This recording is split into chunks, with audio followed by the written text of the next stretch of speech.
Hello friends, என்னோட பேர் Hemamalini. Welcome to Malini's dhaba.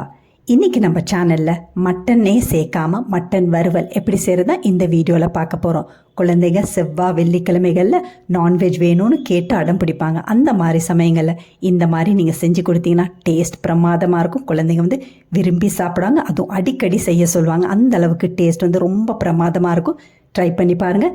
வீடியோவுக்கு போகிறதுக்கு முதல்ல இது வரைக்கும் நம்ம சேனலை சப்ஸ்கிரைப் பண்ணாமல் இருந்தா மறக்காமல் சப்ஸ்கிரைப் பண்ணி வச்சுட்டு பக்கத்தில் இருக்க பெல் பட்டனையும் ப்ரெஸ் பண்ணி வச்சுக்கோங்க. அப்போ தான் நான் போடுற வீடியோஸ் உங்களுக்கு நோட்டிஃபிகேஷனில் வரும். வாங்க டிலே பண்ணாமல் வீடியோவுக்கு போகலாம்.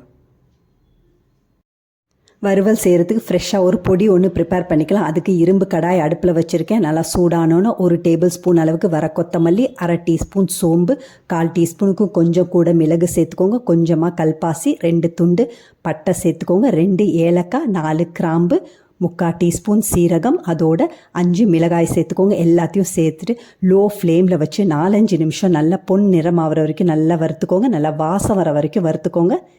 இந்த அளவுக்கு நல்லா வறுப்பட்ட உடனே இதில் 5 முந்திரி அப்படி இல்லைன்னா 5 பாதாம் சேர்த்துக்கோங்க. நான் இன்றைக்கி 5 பாதாம் தோல் உரித்து சேர்த்துருக்கேன். அதோட 2 டேபிள் ஸ்பூன் அளவுக்கு நல்ல துருவின ஃப்ரெஷ்ஷான தேங்காவை சேர்த்துக்கோங்க. எல்லாத்தையும் சேர்த்து மறுபடியும் 2 நிமிஷம் நல்லா கைவிடாமல் நல்லா வறுத்துக்கோங்க. தேங்காய் வந்து கருகாமல் பார்த்துக்கோங்க. வாசம் வரும், ஆனால் கருகக்கூடாது. அந்த அளவுக்கு வந்தோன்னே ஒரு பக்கத்துக்கு எடுத்து வச்சு நல்லா பவுடர் மாதிரி அரைச்சிக்கலாம். இன்னொரு பக்கத்தில் அதே இரும்பு கடாய் அடுப்பில் வச்சுருக்கேன். இதில் 3 இல்லைன்னா 4 டேபிள் ஸ்பூன் அளவுக்கு எண்ணெய் சேர்த்துக்கோங்க. எண்ணெய் நல்லா சூடானோன்னு ஒரு பெரிய வெங்காயத்தை நீட்டாக வெட்டி வச்சுருக்கேன். அதை சேர்த்துக்கலாம். அதையும் சேர்த்துட்டு நல்லா வதக்கி விட்டுக்கோங்க. வெங்காயம் 2 நிமிஷம் நல்லா வதங்கினோன்னே இதில் 1 டேபிள் ஸ்பூன் அளவுக்கு இஞ்சி வெள்ளை பூண்டு நல்லா தட்டி போட்டு வச்சுருக்கேன். அதை சேர்த்துக்கலாம். அதையும் சேர்த்துட்டு பச்சை மணம் போகிற வரைக்கும் நல்லா வதக்கி விட்டுக்கோங்க.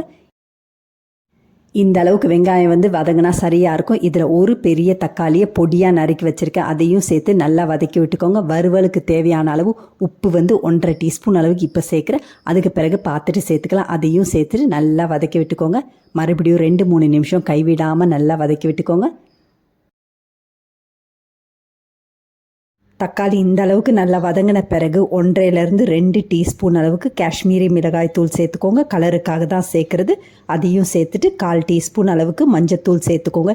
எல்லாத்தையும் சேர்த்து நல்லா வதக்கி விட்டுக்கோங்க. 2 நிமிஷம் கைவிடாமல் நல்லா மீடியம் டு லோ ஃப்ளேமில் வச்சு நல்லா வதக்கி விட்டுக்கோங்க. அதுக்கு பிறகு லோ ஃப்ளேமில் வச்சு மறுபடியும் 2-3 நிமிஷம் நல்லா வேகட்டும். தக்காளியோட சார்லேயே இந்த மசாலாலாம் நல்லா வெந்து வரணும். அந்த அளவுக்கு நல்லா வேக வச்சுக்கோங்க.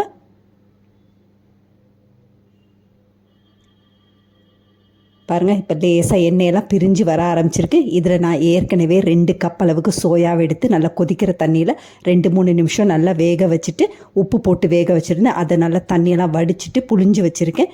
இப்போ அதை சேர்த்துக்கலாம். அதையும் சேர்த்துட்டு நல்லா வதக்கி விட்டுக்கோங்க. எல்லாத்தையும் நல்லா கலந்து விட்டுக்கோங்க. மசாலா வந்து எல்லா சோயாலையும் படுற மாதிரி நல்லா கலந்து விட்டுக்கோங்க. 2-3 நிமிஷம் நல்லா கலந்து விட்டுக்கோங்க. இந்த மாதிரி கலந்து விட்ட பிறகு நம்ம ஏற்கனவே நல்லா வறுத்து பவுடர் பண்ணி வச்சுருக்க அந்த மசாலா பொடியை இப்போ சேர்த்துக்கலாம்.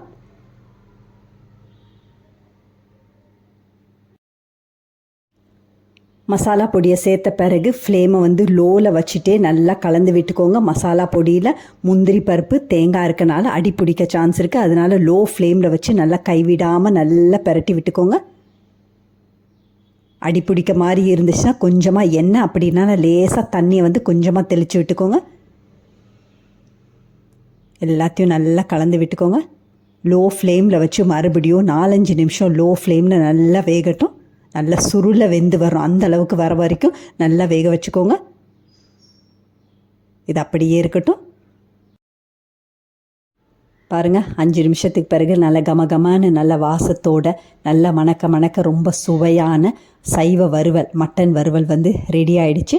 கடைசியாக கொஞ்சமாக கருவேப்பிலை, கொஞ்சமாக பொடியாக நறுக்கின கொத்தமல்லியும் தூவி மறுபடியும் நல்லா கலந்து விட்டுக்கோங்க. அவ்வளோதான், நம்மளோட அருமையான குழந்தைங்க முதல் பெரியவங்க வரைக்கும் சைவ நாட்களில் விரும்பி சாப்பிடக்கூடிய அளவுக்கு மட்டன் வறுவல், அதாவது சைவ வறுவல் வந்து ரெடி ஆகிடுச்சு. இதே மாதிரி அளவுகளோடு நீங்களும் இந்த சைவ வறுவலை செஞ்சு பார்த்துட்டு எப்படி இருக்குன்னு கமெண்ட் பண்ணுங்கள். பிடிச்சிருந்தா இந்த ரெசிபியை உங்கள் ஃபேமிலி ஃப்ரெண்ட்ஸோட ஷேர் பண்ணுங்கள். லைக் பண்ணுங்கள், சேவ் பண்ணி வச்சுக்கோங்க. இந்த மாதிரி நல்ல மணக்க நான்வெஜ் சுவையில் சைவ ரெசிபீஸ் வேணும்னாலும் மறக்காமல் நம்ம சேனலை சப்ஸ்கிரைப் பண்ணி வச்சுக்கோங்க. இது ஒரு அருமையான லஞ்ச் பாக்ஸ் ரெசிபி. தயிர் சாதம், ரசம் சாதம், சாம்பார் சாதத்தோடு சாப்பிடும்போது ரொம்ப பிரமாதமாக இருக்கும். ட்ரை பண்ணி பார்த்துட்டு எப்படி இருக்குன்னு மறக்காமல் கமெண்ட் பண்ணுங்கள்.